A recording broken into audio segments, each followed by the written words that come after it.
Hi, welcome to Punch Perfect Boxing, and for this video what I'd like to do is go back and have a little look at the Golovkin versus Derevyanchenko fight that happened, I think it's about 2 weeks ago now. Now when the fight was over, I didn't see it live. I was looking on social media the next day. I saw a lot of people were saying that Golovkin's jab wasn't on point, he wasn't using his jab enough, this, that and the other, but a lot of people were saying about Golovkin's jab. And when I first saw the fight, what I saw was that Derevyanchenko was doing a whole load of things to neutralize Golovkin's jab, which I'll go into in a minute.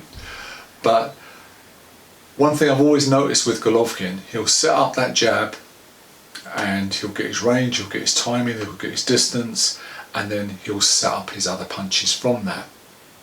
And once he's got that jab working, he starts to put in his power jab, where instead of throwing the jab as normal, what he'll do is load up on the back foot, push forward and push all his weight into it and make it into almost a power punch. Once he's got his timing down, like I say, once he's got his range, his distance down, he'll push off from that back foot and explode forward and really make that lead hand, his left hand, into a power punch. Now, straight from the off, I saw that Derevyanchenko was doing a lot of feints, a lot of fakes, you know, just little things with his head, little foot movements, just to see how Golovkin was reacting to certain things. Now, the one good thing about feinting, which is kind of a lost art really, in my opinion, there are a few guys who do it today, but not enough, is that it also has the added bonus of not only letting you see how your opponent reacts to certain things, it also has the added bonus of disrupting your opponent's rhythm. Because if my opponent is reacting to everything that I do, all these little head fakes, all these little foot feints and stuff like this, it's not allowing him to get into any rhythm.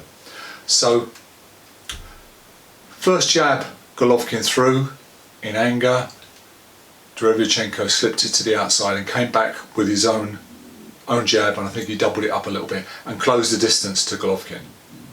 So he's not allowing Golovkin to establish that jab.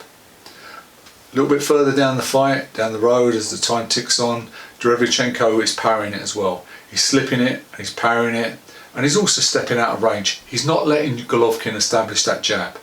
Because like I say, once Golovkin establishes that jab, he then loads up on the back foot, which is his right foot, pushes forward and explodes into a really strong jab. Not allowing that to happen. And keeping Golovkin off balance. Either closing the distance, smothering his punches, or stepping out. But not letting Golovkin establish too much of a rhythm. Alright? I know he got knocked down. Like I said, first round, got knocked down, but then came back and stuck to his game plan. Like I said, slipping it, blocking it with the high guard, parrying it, stepping out, lowering his body, letting it slide over his head, all these different things, not letting Golovkin establish that jab. And even though he got knocked down, he still stuck to his game plan. Now, after a while, Golovkin is getting a bit gun shy because he's throwing these jabs. Don't get me wrong, he's not missing all of them, but a large proportion are missing. And what Golovkin likes to do, he likes to set up his offence off of them. Golovkin can't get into any sort of rhythm. Alright? He's being smothered by this guy, he's being countered by this guy. Should he miss a jab, Derevyanchenko's coming back with his own jab and doubling up on them, sometimes even tripling up on them. And Golovkin's like, now, he needs to make an adjustment. So what does he do? He feints to throw the jab and he throws a hook.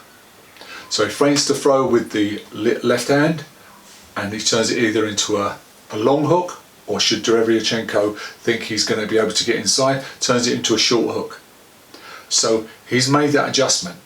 So now Derevyanchenko is blocking that hook, that lead hook. So what does Golovkin do? Goes to throw the lead hook and then changes it into a jab. So feints by putting the hand out like so, and then brings the hand back and then turns it into a straight jab. So now Derevyanchenko is having to adjust to that. So, like I said, a great great boxing match. There was all kinds of things going on in there. There was Golovkin, after a while, decided to shift. That means he brings his right foot forward, like so. There's his left foot, there's his right foot, brings his right foot forward and brings his body weight forward and changes his stance completely. He changes the lead hand, the left hand, into a power punch, because you've gone from orthodox, now you're in southpaw. So instead of this being the lead hand, it's now the backhand, and it creates a whole new look. Or as you come forward with that right hand and that right side of the body, you bring that right side of the body through by stepping forward. You can turn that into a power punch by bringing that transference of weight and bringing that punch through. So a lot of good things there. Derevyanchenko also tried to shift and also tried to set up jabs to the body, long jabs to the body, but Golovkin then stepped back and uppercutted it. So he allowed Derevyanchenko to shift forward and try and throw a straight shot to the body, and would just step back and uppercut it. So some great things going on in there. Now, I had an argument with a guy a few months back. Not a bad argument, but just a little back and forth on social media, and he was saying that Golovkin's jab is the best in boxing. Right. What I would say is that particular jab, that power jab of Golovkin's, yes, that is a thing of beauty. But for me, the guy who's got a better jab, because I look for variety of punch, would be Sergei Kovalev. Now, the reason I say about Sergei Kovalev is because he can throw, like I say, a variety of jabs. And should one jab be taken away from Sergei Kovalev, he's got another jab in his arsenal to bring out. He can either have his hand low, this hand high, like so, the right hand, and throw the jab from a low position, or he can, like I say, it's almost like a screw shot, but he turns it into more of a jab than a screw shot, because it's a long screw shot. So he'll drop down to his side and then do the straight vertical fist up, and it can break people's guard. So like I said, it's more of a jab because it's not thrown with so much screw on it, like so. So has that, and also he has the ability, like Golovkin and the others, to do the shifting. But what Kovalev will do is he will then bring the right leg through and drift out to the outside, which has the bonus of taking your body offline and turning again the left hand into a power hand.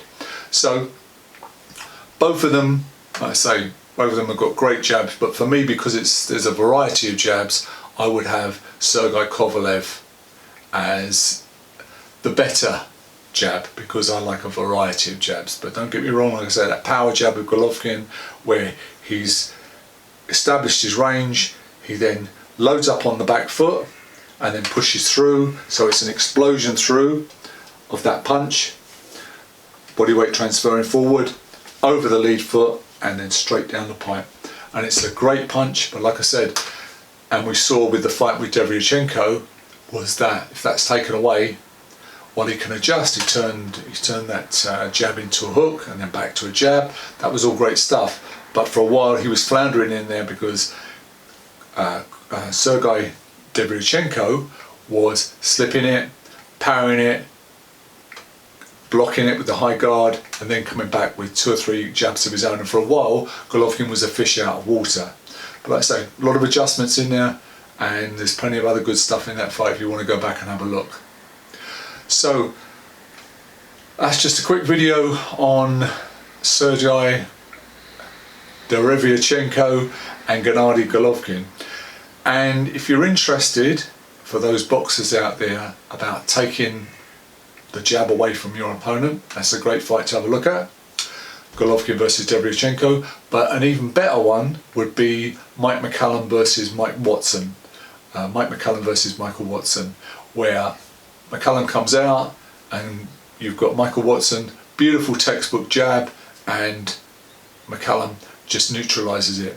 He blocks it, he comes back, he doubles up on the jabs, single jabs, double jabs, triple jabs, and eventually he makes Michael Watson so gun shy of throwing his jab, because he's, like I said, he's catching it, slipping it, coming back with loads of jabs of his own, and it makes Michael Watson so gun shy that Michael Watson eventually just gives up jabbing and starts using the right hand. And as soon as he does that, McCallum slips that and comes back with his own range of punches. And once he's taken Michael Watson's jab away from him, then Michael McCallum is controlling the distance for the rest of the fight. There's no way that Michael Watson can master that distance between the two of them. There's no way he can control that distance. He's literally reduced to throwing straight right hands, and McCallum then just dismantles Michael Watson and eventually knocking him out in the 11th. So that's a great one to both of those fights. Golovkin, Derevyanchenko, McCallum, Watson, great examples of taking the jab away from your opponent, and McCallum versus Watson more so because McCallum eventually got complete mastery over Michael Watson, whereas Derevyanchenko with Golovkin didn't. And the last thing I'll say about Derevyanchenko versus Golovkin, I just wish that Derevyanchenko had stayed on the outside a little bit more. Came in, a couple of shots and stayed on the outside, but his plan was to, like I say, get inside Golovkin's punches and fire his own. Did some fantastic body work, but I think Derevyanchenko had mixed that up, stayed on the outside a little bit more. I think he would have had more success. But a great fight. I'm not going to say who I thought won. I think it was very, very close, and I think a draw would have been a fair result. There you go. You got it out of me. But anyway, great fights, and I'll see you guys in the next one. Cheers. Thanks for watching.